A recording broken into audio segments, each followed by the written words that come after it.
Surgeons in India are in the early stages of a 40-hour operation to separate a 2-year-old girl from the remains of her partially formed Siamese twin.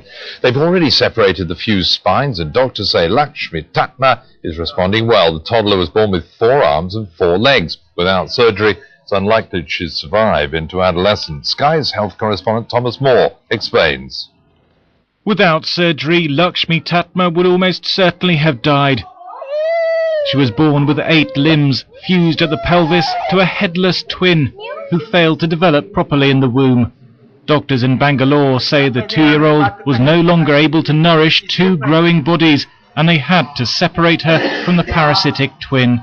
Unfortunately, we do not have a choice of waiting for the child to grow older. The problems will become even more difficult to solve as the child grows older. During the 40-hour operation, neurosurgeons will have to separate Lakshmi's spine from the spinal cord of her twin. Cutting the wrong nerves could leave her paralyzed. Other specialists will move her genital system and bladder from the left side of her body to their normal position. They'll also transplant a healthy kidney from the parasitic twin to replace one of Lakshmi's, which has failed.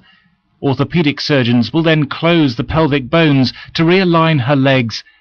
Plastic surgeons hope to give Lakshmi as normal an appearance as possible. British specialists say the operation is complex. If the legs work and the nerves to the legs are okay, then the chances are the child will walk just as normal.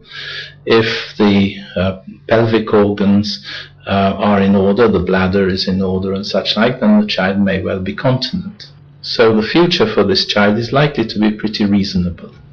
Lakshmi was named after the 4-armed Hindu goddess of wealth. Doctors found her in a village in northern India, suffering from an infected sore and a fever. The operation is being paid for by a hospital foundation. Everybody considers her a goddess at our village. All this expenditure has happened to make her normal. A team of 36 doctors will work in shifts to separate the twins. There's a 25% chance that Lakshmi will die, but surgeons say the early stages of the operation have gone very well. Thomas Moore, Sky News.